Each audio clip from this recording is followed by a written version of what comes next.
Football has often seen the manifestation of the age-old problem of racism and the counter-protests against it. It follows the scandalous abuse of Real Madrid star Vinicius Junior last month. Footballers past and present have been speaking out.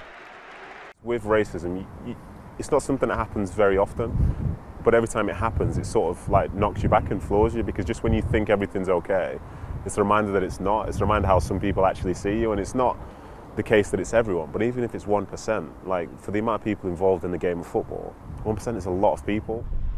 And other English footballers who've been on the receiving end of abuse say they feel let down by important bodies. Looking back retrospectively, you say, you know, the TV companies failed us, the radio failed us, the PFA failed us really. They didn't make a stand against it. They just said, well, bury our heads in the sand, it'll go away eventually.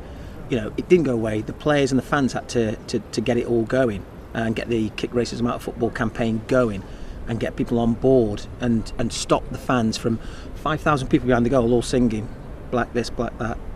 You know, that's difficult. It's difficult to play in front of. You just had to you had to be tough. You had to be resilient in those days.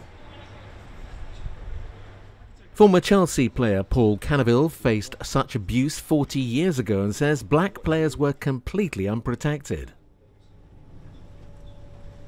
I think now, today, players like myself, black players, young black players, shouldn't be quiet.